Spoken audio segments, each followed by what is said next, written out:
President Trump, Donald, Sarah and I are absolutely delighted to welcome you and Melania to the Prime Minister's residence in Jerusalem, the eternal capital of the Jewish people, the united capital of the Jewish state. We've known each other for many years, and it's always good to see you.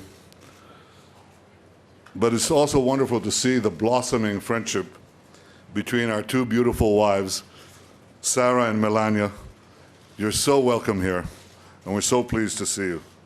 We're honored to have you in our home. You've been today, Mr. President, to the Western Wall, one of the holiest sites of Judaism. You've been to the Church of the Holy Sepulchre, one of the holiest sites of Christianity. We protect the Christian sites as no one else does anywhere in this region. We protect Christian sites, Muslim sites, obviously Jewish sites. We're committed to the freedom of all faiths and to the rights of all. Mr. President, I appreciate the fact that you went to the Western Wall and you're the first acting president who's done that. The people of Israel applaud you for it.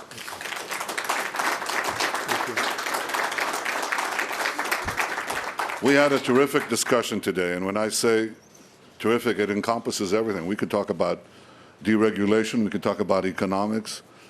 I think we quote each other. We understand each other and so much of the things that we wish to accomplish for both our countries. But I want to thank you especially today for your deep commitment to Israel's security, its well-being, and its future. I have no doubt that as we work together, you and I, the alliance between our countries will grow ever stronger. I want you to know how much we appreciate the change in American policy on Iran, which you enunciated so clearly just an hour ago. I want you to know how much we appreciate your bold decision to act against the use of chemical weapons in Syria. And I want to tell you also how much we appreciate the reassertion of American leadership in the Middle East. I look forward to working closely with you to confront the dangers we face together in this violent and volatile Middle East. I believe that together we could roll back Iran's march of aggression and terror in this region, and we can thwart Iran's unbridled ambition to become a nuclear weapon state. I also look forward to working closely with you to advance peace in our region, because you have noted so succinctly that common dangers are turning former enemies into partners. And that's where we see something new and potentially something very promising. It won't be simple, but for the first time in many years, and Mr. President, for the first time in my lifetime, I see a real hope for change. The Arab leaders who you met yesterday could help change the atmosphere, and they could help create the conditions for a realistic peace. These are all great signs on your historic visit. It's a visit that I think has echoed down the ages, because the great Abraham Lincoln is reported to have said that there was no city on earth he so much desired to see as Jerusalem. Well, Mr. President Donald, there's no city on earth where you are more welcome than right here with us in Jerusalem. Welcome to Jerusalem. Welcome to Israel.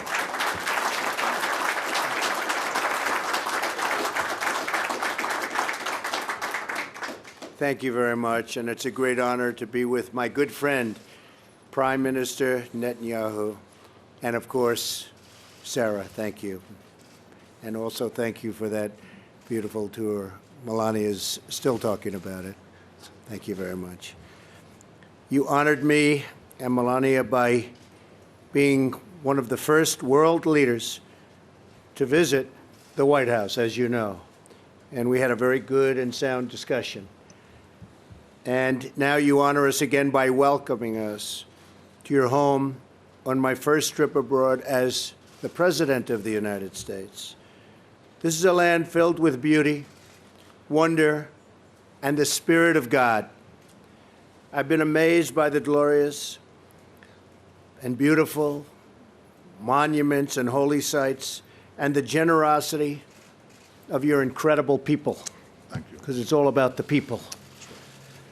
I was deeply moved by my visit today to the Western Wall. Words fail to capture the experience. It will leave an impression on me forever. Today we reaffirm the unbreakable bond of friendship between Israel and the United States. A friendship built on our shared love of freedom, our shared belief in human dignity, and our shared hope for an Israel at lasting peace. We want Israel to have peace. But we are more than friends. We are great allies. We have so many opportunities in front of us. But we must seize them together. We must take advantage of the situation. And there are many, many things that can happen now that would never have been able to happen before, and we understand that very well.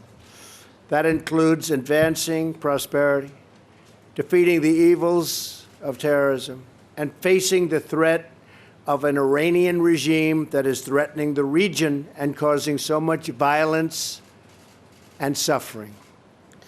During my travels, I have seen many hopeful signs that lead me to believe that we can truly achieve a more peaceful future for this region and for people of all faiths and all beliefs, and frankly, all over the world. In my visit to Saudi Arabia, I met with many leaders of the Arab and Muslim world, including King Salman, who treated us so beautifully and really wants to see great things happen for the world. He really does. I got to know him well, and he really does. These leaders voice concerns we all share about ISIS, about Iran's rising ambitions and rolling back its gains, and about the menace of extremism that has spread through too many parts of the Muslim world. I'm encouraged that they pledge cooperation to confront terrorism and the hateful ideology that drives it so hard. America welcomes the action and support of any nation willing to do the hard but vital work in eradicating the violent ideologies that have caused so much needless bloodshed and killing here and all over the world. We are willing to work together. I believe that a new level of partnership is possible and will happen, one that will bring greater safety to this region, greater security to the United States, and greater prosperity to the world. This includes a renewed effort at peace between the Israelis and the Palestinians. And I thank the Prime Minister for his commitment to pursuing the peace process. He's working very hard at it. It's not easy. I've heard it's one of the toughest deals of all, but I have a feeling that we're going to get there eventually. I hope. I'm certain we will have very productive discussions, and we're going to have very productive discussions, in my opinion, with the leaders of other nations also. And I feel strongly about that, because there's a lot of love out there. And people from all nations, even nations that you would be surprised to hear, they want to stop the killing. They've had enough. America stands ready to assist in every way we can. Our deep and lasting friendship will only grow deeper and stronger as we work together in the days ahead. I thank you again for hosting us in this beautiful and ancient land Truly, it's a land of wonders, and it's my honor to be here with you. Sarah, thank you. Bibi, thank you. I appreciate it very much. Great honor. Thank you. Thank you.